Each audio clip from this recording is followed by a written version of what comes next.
नमस्कार, स्वागत है आप सभी का डीडी न्यूज में। आपके साथ मैं हूं संध्या शर्मा। आइए बुलेटिन की शुरुआत करते हैं हेडलाइंस के साथ।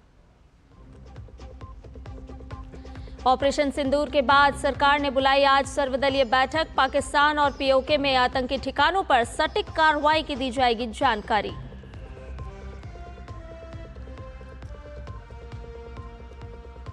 ऑपरेशन सिंदूर के बाद गृह मंत्री अमित शाह ने सीमावर्ती राज्यों के मुख्यमंत्रियों और डीजीपी के साथ की समीक्षा बैठक। वहीं सिविल डिफेंस सिक्योरिटी के लिए देश भर में हुए blackout mock drills.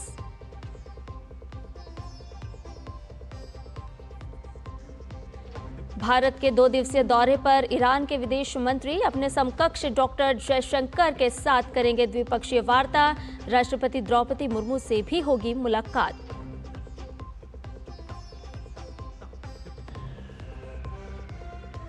National Herald case में आज दिल्ली के राउज एवेन्यू कोर्ट में होगी सुनवाई। सोनिया और राहुल गांधी समेत अन्य पक्षों की सुनी जाएगी दलील।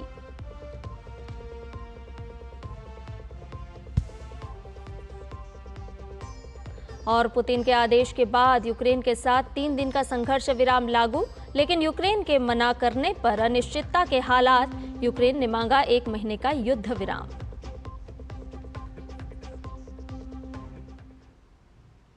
और आइए अब इन सभी खबरों को जान लेते हैं विस्तार से। पहलगाम आतंकी हमले के जवाब में भारत के ऑपरेशन सिंदूर की पूरी दुनिया में चर्चा हो रही है।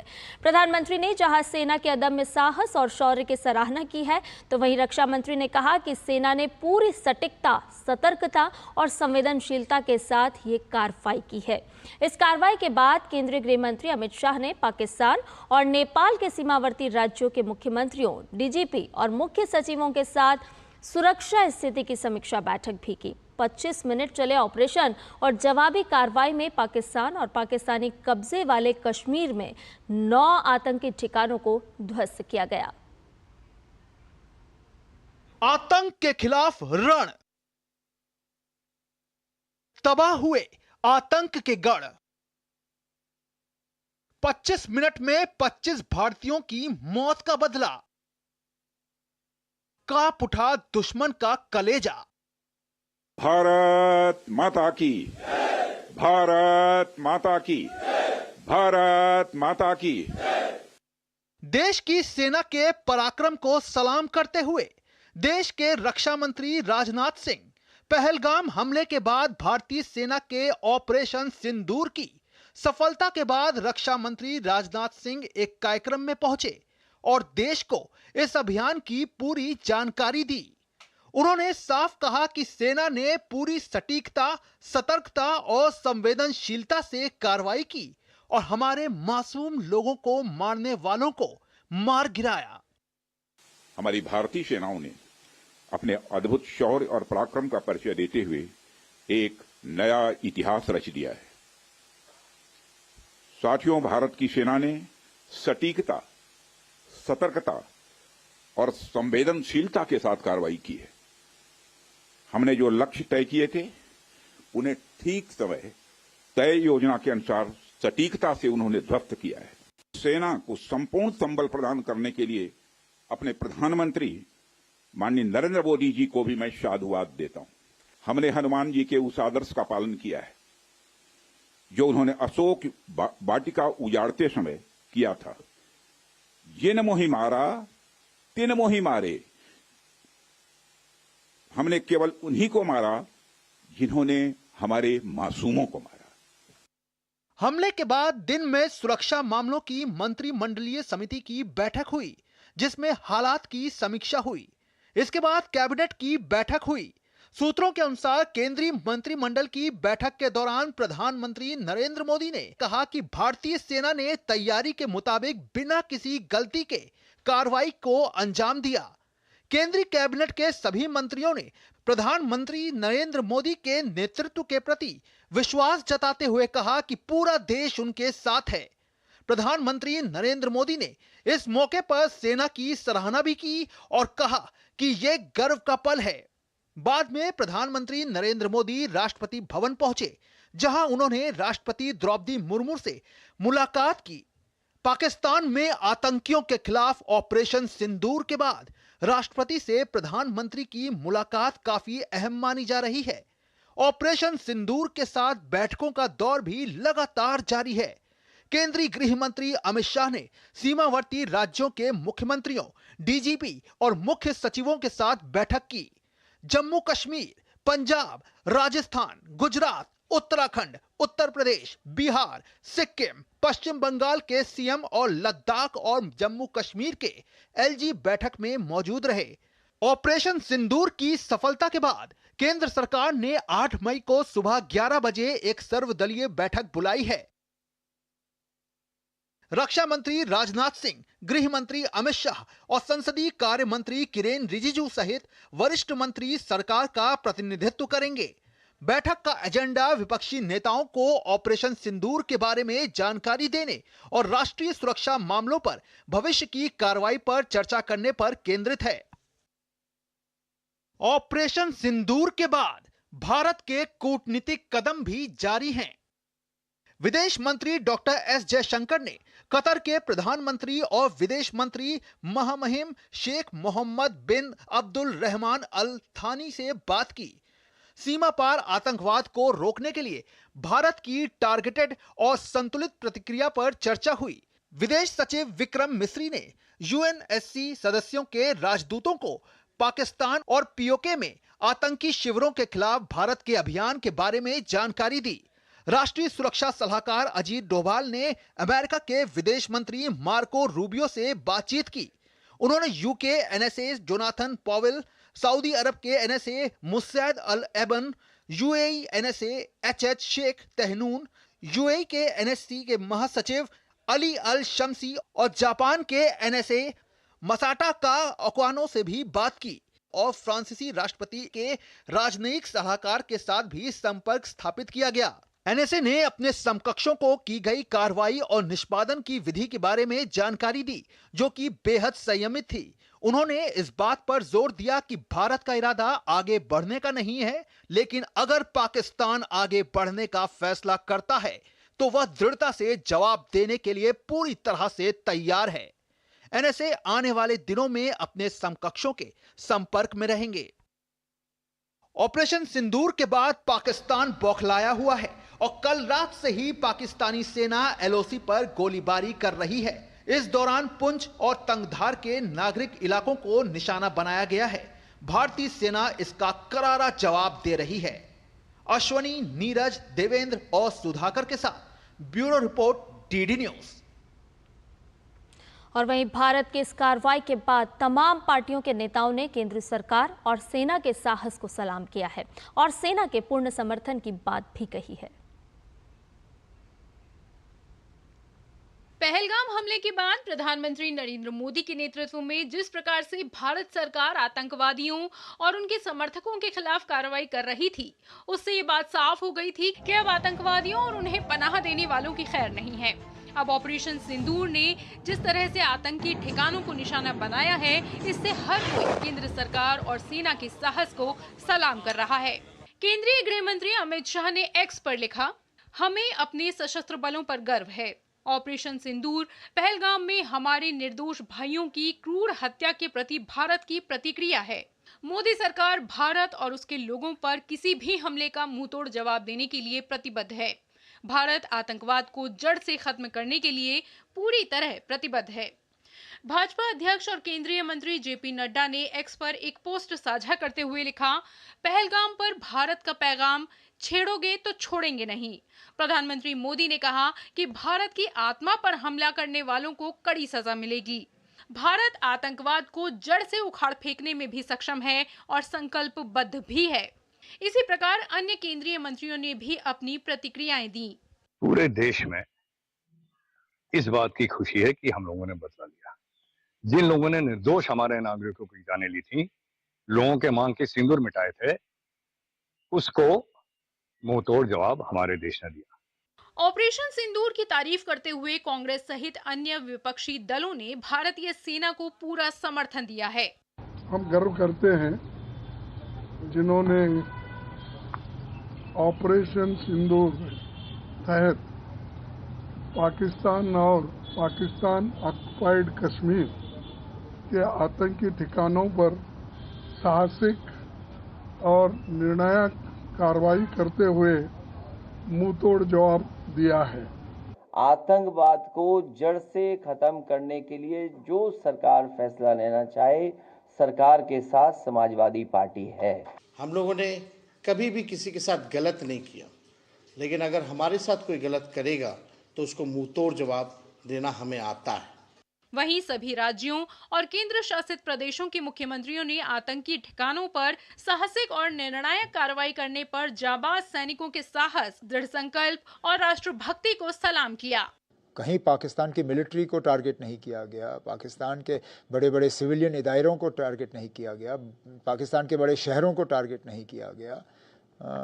तो मुझे लगता है जितना मतलब सोच समझ के इसका जवाब दिया जा सकता था, दिया गया। वो करारा जवाब जिसकी कल्पना भी पाकिस्तान ने नहीं की थी, ऐसा करारा जवाब आज प्रधानमंत्री जी के नेतृत्व में हमारी सेना ने दिया है। इसलिए मैं प्रधानमंत्री जी का बहुत बहुत धन्यवाद करना चाहता हूं। ऑपरेशन सिंदूर के माध्यम से उन राक्षसों के ठिकानों को नष्ट और नेस्तनाबूद करने का भारत की सेना ने काम किया है। भारत पूरी दुनिया में शांति चाहता है, लेकिन अगर कोई अनावश्यक छेड़छाड़ करता है तो उसको पूरी तरह से मुंहतोड़ जवाब देता है। इस ऑपरेशन सिंदूर ने न केवल मेरी उन बहनों को न्याय दिलाने का काम किया है, बल्कि पूरे के पूरे भारत में एक संतोष की अनुभूति महसूस की जा रही है। ऑपरेशन सिंदूर को लेकर जिस तरह से प्रतिक्रियाएं सामने आ रही हैं, उसने साफ कर दिया है कि आतंकवाद को जड़ से खत्म करने के मोदी सरकार के संकल्प के साथ पूरा देश खड़ा है। Bureau report, DD news. वहीं भारत पाकिस्तान तनाव के बीच देश भर के तमाम शहरों में ब्लैकआउट एक्सरसाइज की गई।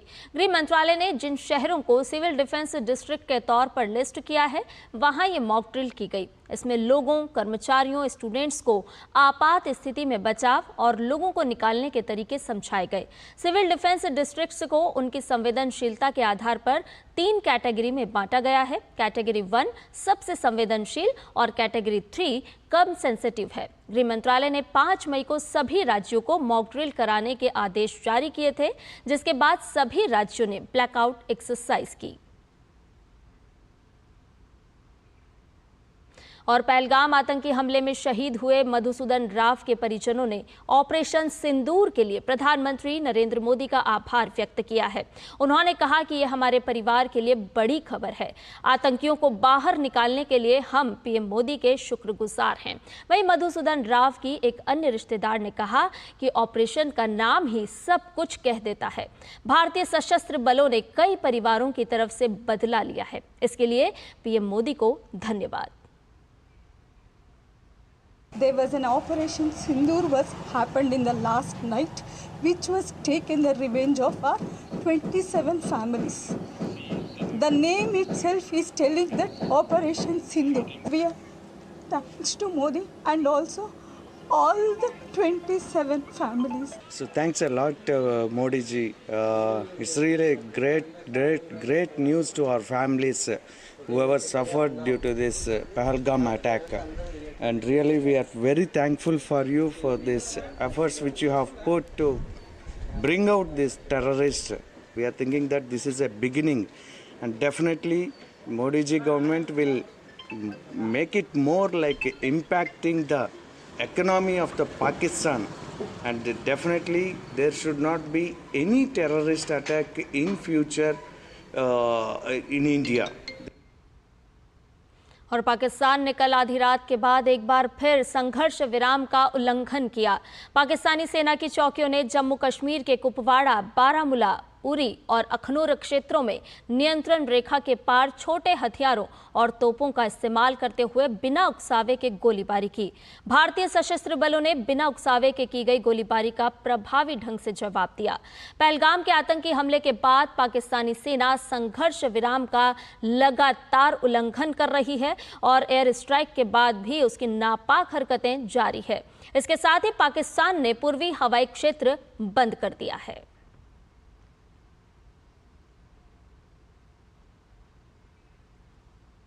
इधर भारत पाकिस्तान सीमा पर बढ़ते सैन्य तनाव को देखते हुए ब्रिटेन के विदेश कार्यालय ने अपनी ट्रैवल एडवाइजरी को अपडेट कर दिया है। इसमें ब्रिटिश नागरिकों को भारत पाकिस्तान अंतर्राष्ट्रीय सीमा से 10 किलोमीटर के दायरे में किसी भी प्रकार की यात्रा से सख्त परहेज करने की सलाह दी गई है। एडवाइजरी में विशेष रूप से जम्मू कश्मीर के संवेदनशील क्षेत्रों जैसे पहलगाम, गुलमर्ग, सोनमर्ग, श्रीनगर शहर और जम्मू कश्मीर राष्ट्रीय राजमार्ग की यात्रा से भी मना किया गया है। ब्रिटिश सरकार ने यह कदम भारत द्वारा हाल ही में किए गए ऑपरेशन सिंदूर के बाद उठाया है, जिसमें भारतीय वायुसेना ने पाकिस्तान और पीओके में आतंकी ठिकानों पर सटीक हमले किए थे। इस सैन्य कार्रवाई के बाद से दोनों देशों के बीच तनाव और अधिक गहराया है। ब्रिटेन के विदेश कार्यालय ने बयान में कहा कि क्षेत्र में मौजूदा सुरक्षा स्थिति अत्यधिक संवेदनशील बनी हुई है। हम अपने नागरिकों की सुरक्षा को सर्वोच्च प्राथमिकता देते हैं और उन्हें अपील करते हैं कि वे अनावश्यक यात्रा से बचें। ब्रिटेन के अलावा सिंगापुर ने भी ट्रैवल एडवाइजरी जारी की है। सिंगापुर के विदेश मंत्रालय ने अपने नागरिकों को भारत के जम्मू कश्मीर और पाकिस्तान की सभी गैर जरूरी यात्राओं से बचने की सख्त हिदायत दी है।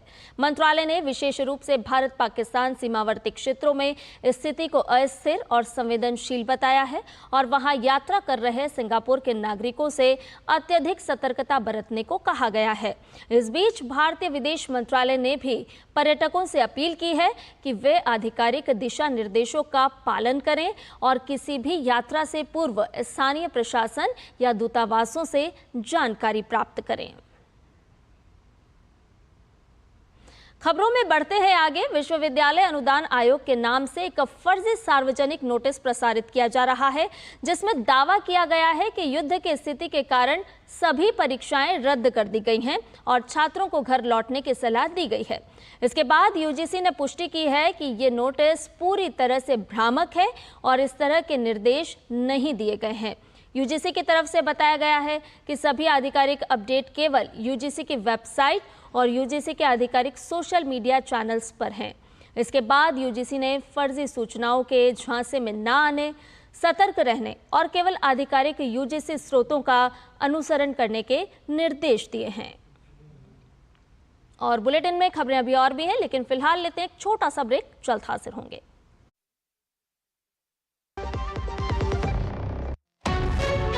विभाग अनेक, कंप्लेंट बॉक्स 1। किसी भी सरकारी दफ्तर, विभाग या बैंक से जुड़ी शिकायत के लिए pgportal.gov.in पर जाएं, रजिस्टर करें, संबंधित विभाग चुनें, शिकायत दर्ज करें और ट्रैकिंग आईडी नोट करें। एसएमएस या ईमेल पर एक्नॉलेजमेंट पाएं और शिकायत का जवाब सीधे मंत्रालय से प्राप्त करें। अब तक 1 करोड़ 12 लाख से अधिक भारतीयों ने भरोसा जताया। सीपी ग्राम्स, आपकी हर शिकायत का हल। अभी शिकायत दर्ज करें pgportal.gov.in।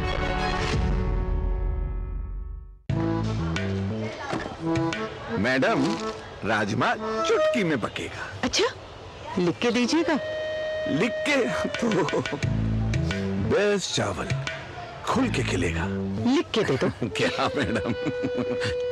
आशीर्वाद आटा फुलका ऐसे फूलेगा कि आप फूले नहीं समाएंगी। ये खुद लिख के दे रहे हैं, स्कैन कीजिए। क्वालिटी सर्टिफिकेट, 100% आटा, 0% मैदा, 40 से भी ज्यादा टेस्ट, गेहूं पे रोटी औरों से ज्यादा नरम। आशीर्वाद आटा, क्वालिटी का वादा, लिख के ले लो। और ब्रेक के बाद समाचार में आपका एक बार फिर से स्वागत है। नेशनल हेराल्ड मनी लॉन्ड्रिंग मामले में सोनिया और राहुल गांधी की मुश्किलें बढ़ सकती हैं।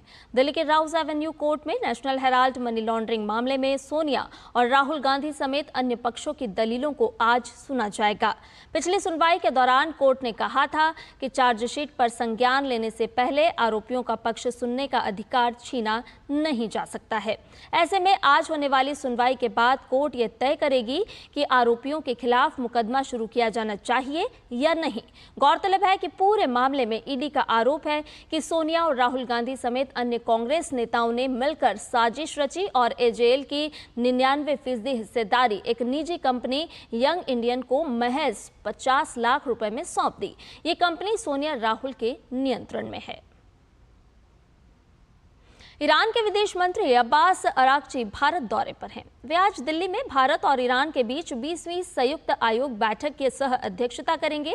विदेश मंत्रालय ने एक बयान में कहा है कि भारत ईरान मैत्री संधि पर हस्ताक्षर की 75वीं वर्षगांठ के अवसर पर आयोजित की जा रही संयुक्त आयोग बैठक में दोनों देशों के बीच आपसी हितों के मुद्दों और द्विपक्षीय संबंधों को मजबूत करने के आगे के तरीकों की समीक्षा की जाएगी। अगस्त 2024 में पदभार ग्रहण करने के बाद ये ईरानी विदेश मंत्री की पहली भारत यात्रा है।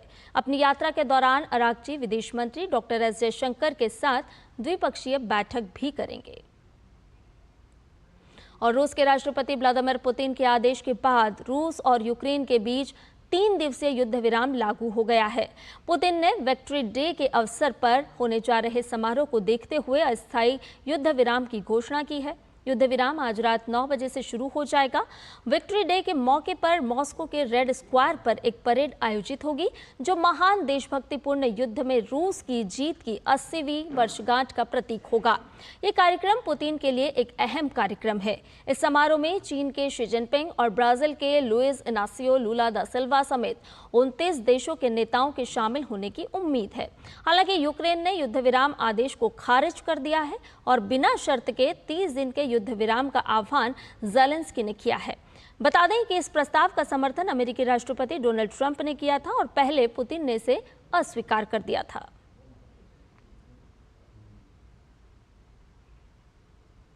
और खेल की खबरों में भारत के टेस्ट और वनडे कप्तान रोहित शर्मा ने टेस्ट क्रिकेट से संन्यास ले लिया है। उन्होंने इंस्टाग्राम पर स्टोरी शेयर करते हुए ये जानकारी दी और सबको शुक्रिया कहा। रोहित ने अपने 280 नंबर की टेस्ट कैप की फोटो के साथ लिखा, मैं सबको साझा करना चाहता हूं कि मैं टेस्ट क्रिकेट से संन्यास ले रहा हूं। अपने देश का सफेद जर्सी में प्रतिनिधित्व करना मेरे लिए सम्मान की बात है। इतने सालों तक मुझे समर्थन और प्यार देने के लिए आप सभी का शुक्रिया। मैं वनडे फॉर्मेट खेलना जारी रखूंगा। रोहित ने भारत के लिए 67 टेस्ट मैच की 116 पारियों में 40.57 की औसत से 7,538 रन बनाए, जिसमें 12 शतक और 18 अर्धशतक शामिल हैं। उन्होंने 2024 में विश्व कप जीत के बाद T20 अंतर्राष्ट्रीय क्रिकेट से संन्यास लिया था और हाल ही में भारत के लिए वनडे में चैंपियंस ट्रॉफी जीती थी। अगर कप्तानी की बात की जाए तो उन्होंने कुल 24 टेस्ट मैचों में भारत की कप्तानी की, जिसमें उन्हें 12 में जीत, 9 में हार मिली, जबकि 3 टेस्ट मैच ड्रॉ रहे।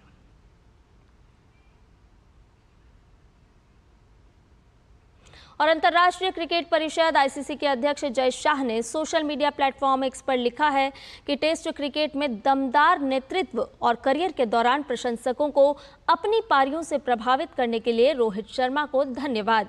मैदान पर और मैदान के बाहर भविष्य की पारियों के लिए आपको शुभकामनाएं।